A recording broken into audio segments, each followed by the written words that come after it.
Part 5ની અંદર આપ સર્વે મિત્રોનું હાર્દિક સ્વાગત છે। આજે આપણે અલગ અલગ પ્રકારની એસી સર્કિટો જોવાના છીએ, લાઈક આર એકલો રેઝિસ્ટિવ લોડ હોય, એકલો ઇન્ડક્ટિવ લોડ હોય કે પછી એકલો કેપેસિટિવ લોડ હોય, અથવા રેઝિસ્ટિવ ઇન્ડક્ટિવ લોડ હોય, રેઝિસ્ટિવ કેપેસિટિવ લોડ હોય, અથવા રેઝિસ્ટિવ ઇન્ડક્ટિવ અને કેપેસિટિવ એટલે કે આરએલસી સર્કિટ હોય। તો એના ક્વિક રિવિઝન સિરીઝની અંદર મુખ્ય એમસીક્યુ જોઈશું। જ્યારે ડિટેલ રિવિઝન સિરીઝ ચાલુ કરીશું ત્યારે એમાં બધા જ પ્રકારના એમસીક્યુ કવર કરવાની પ્રયત્ન કરીશું। તો અહીંયા મુખ્ય જે પરીક્ષામાં પૂછાઈ શકે એવા એમસીક્યુ મેં લીધા છે। તો પ્રશ્ન નંબર 1 દર્શાવે છે, નીચેના પૈકી કયો લોડ ઇન્ડક્ટિવ લોડ દર્શાવે છે? તો મિત્રો અહીંયા ઇન્ડક્ટિવ લોડની ચર્ચા કરવામાં આવી છે। તો ઇન્ડક્ટિવ લોડ એટલે કે એની અંદર કોઇલ આવેલી હોય। જનરલી ઇન્ડક્ટન્સ કોને કહેવાય કે જેની અંદર કોઇલ આવેલી હોય? તો ચોકની અંદર પણ કોઇલ હોય, ટ્રાન્સફોર્મરની અંદર પણ કોઇલ હોય અને ઇન્ડક્શન મોટરની અંદર પણ કોઇલ આવેલી હોય છે। એટલે કે આપેલ તમામ આન્સર આવશે। એના પછીનો નેક્સ્ટ ક્વેશ્ચન જોઈએ, ઇન્ડક્ટિવ સર્કિટનો પાવર ફેક્ટર ખાલી જગ્યા હોય છે? તો મિત્રો ઇન્ડક્ટિવ સર્કિટનો પાવર ફેક્ટર એ લેગિંગ પાવર ફેક્ટર હોય છે। યુનિટી પાવર ફેક્ટર રેઝિસ્ટિવ સર્કિટનો હોય, કેપેસિટિવ સર્કિટનો પાવર ફેક્ટર લીડિંગ હોય છે। એટલે ખાસ આ ત્રણ વસ્તુ આપણને યાદ રહેવી જોઈએ। એના પછી જોઈએ પ્રશ્ન। તો અહીંયા એક મેં ગ્રાફ તમારા નોટેશન માટે લીધો છે। તો એમાં સૌપ્રથમ અહીંયા તમને રેઝિસ્ટિવ સર્કિટ દર્શાવવામાં આવી છે। હવે રેઝિસ્ટિવ સર્કિટ જોશો ને તો અહીંયા આ રેઝિસ્ટિવ સર્કિટ છે, અહીંયા અવરોધ દર્શાવવામાં છે। જો અવરોધ હોત અને પ્યોર રેઝિસ્ટિવ સર્કિટ હોત તો અહીંયા ઉપરવાળું જે વેવફોર્મ છે એ વોલ્ટેજનું છે અને જે નીચેવાળું વેવફોર્મ છે એ કરંટનું છે।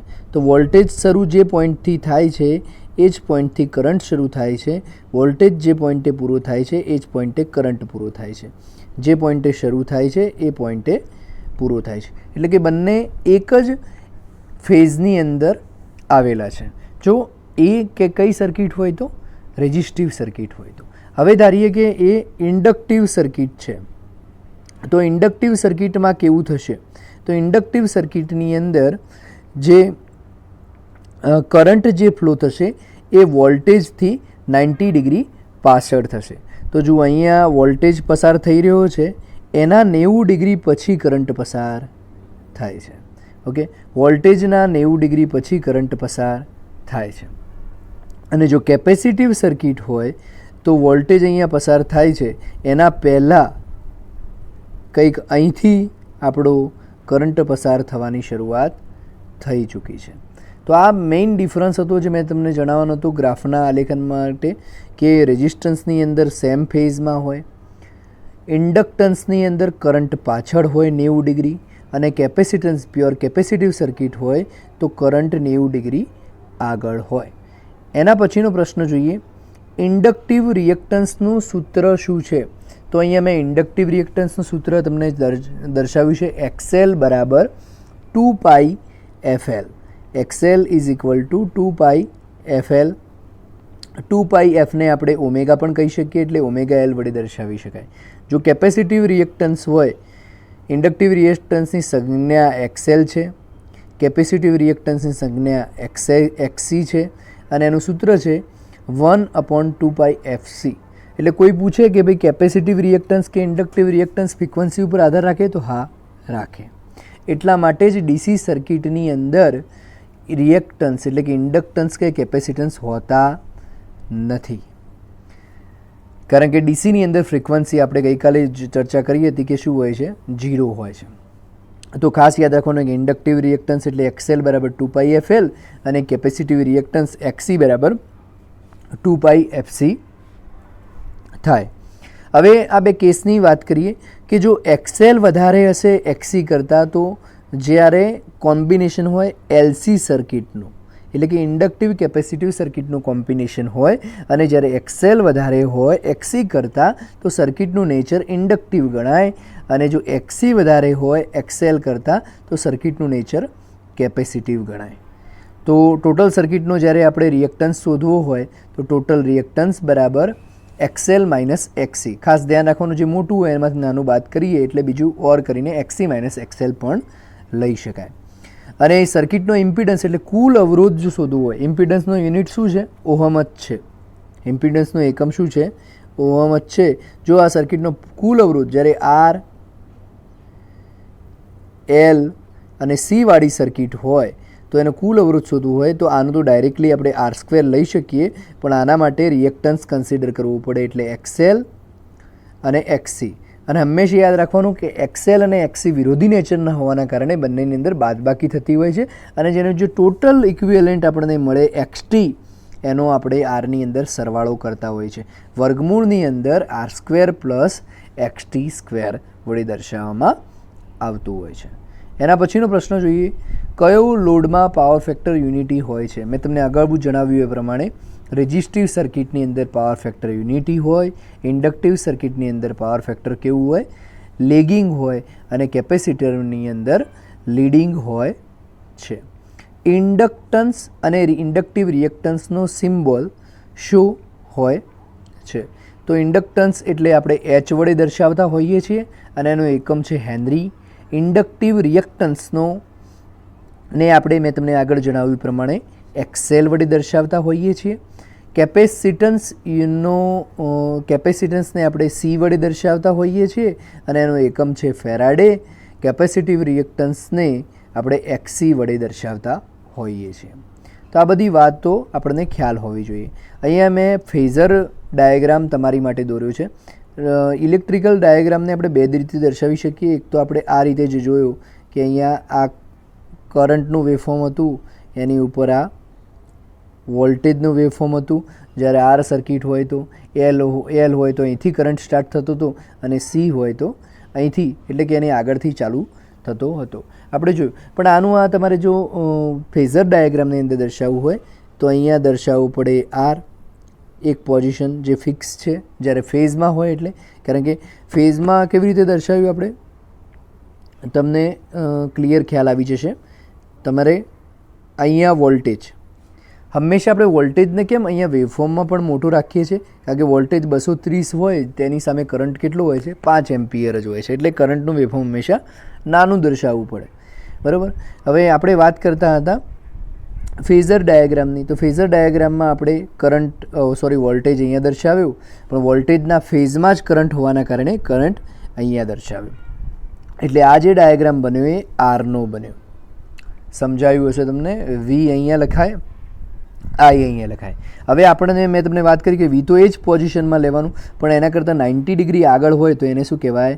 આપણે 90 ડિગ્રી કરંટ આગળ હોય તો આપણે લઈ શકીએ એને કેપેસિટિવ રિએક્ટન્સ, અને 90 ડિગ્રી પાછળ હોય તો આપણે ઇન્ડક્ટિવ રિએક્ટન્સ. અહીંયા બાય મિસ્ટેક ભૂલ થઈ છે મારાથી, તો આ બંને એકબીજાના સ્થાને આવશે, એ તમે સમજી લેજો. અને જ્યારે પીડીએફ વાંચતા હોય અથવા મારી વેબસાઇટ ઉપરથી તમે જોઈ રહ્યા હોય તો પણ આ વસ્તુને ખાસ કન્સિડરેશનમાં લેજો, કારણ કે ત્યાં અપલોડ થઈ ચૂક્યું છે. બની શકશે તો ત્યાં હું ચેન્જીસ કરાવવા પ્રયત્ન કરીશ.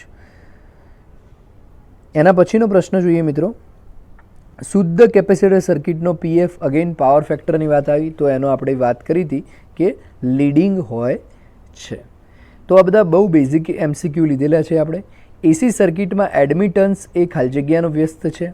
આપણે જાણીએ છીએ કે રેઝિસ્ટન્સના વ્યસ્તને આપણે કન્ડક્ટન્સ કહેતા હોઈએ છીએ. એવી રીતે એડમિટન્સના વ્યસ્તને ઇમ્પિડન્સ તરીકે ઓળખતા હોઈએ છીએ.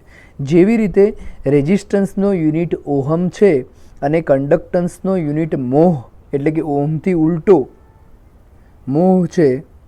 મોહને દર્શાવવા માટે આ ઓહમ, દર્શાવવા માટે આ ઓહમ છે, અને આને આનાથી ઉલટો એટલે મોહ. આ યુનિટ છે કન્ડક્ટન્સનો, જ્યારે આ યુનિટ છે રેઝિસ્ટન્સનો.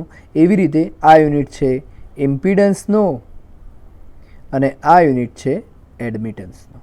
તો આ વસ્તુ પણ એકબીજાની વ્યસ્ત છે.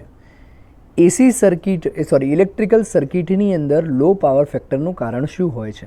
મિત્રો, લો પાવર ફેક્ટરનું મુખ્યત્વે કારણ જોઈએ તો ઇન્ડક્ટિવ લોડ જ લો પાવર ફેક્ટરનું કારણ હોય છે.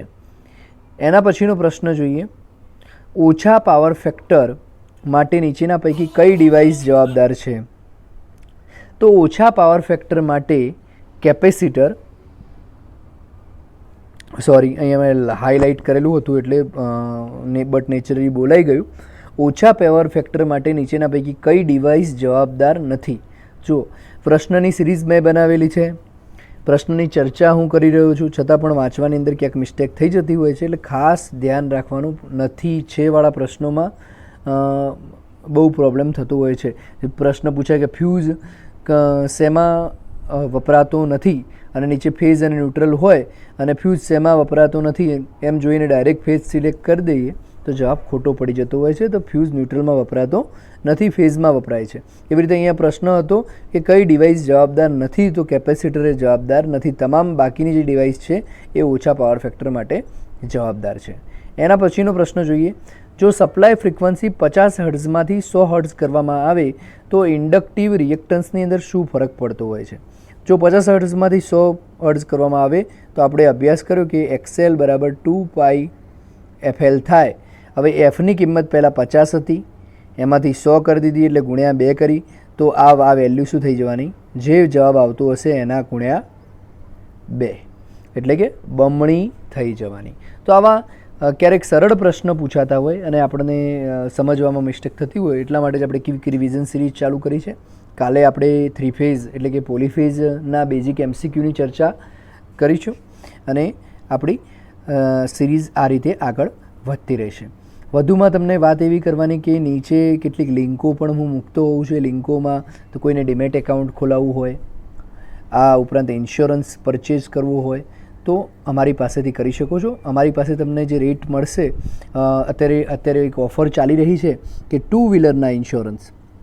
આગળ પણ મેં તમને આ મહિના પૂરતી ઓફર છે કે 714 નો 2 વ્હીલર અને 2154 4 વ્હીલર ઇન્સ્યોરન્સ.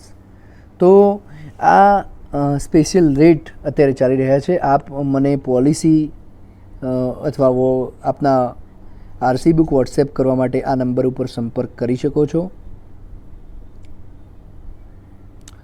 આપના સાથ અને સહકાર માટે ખૂબ ખૂબ આભાર. જય હિન્દ.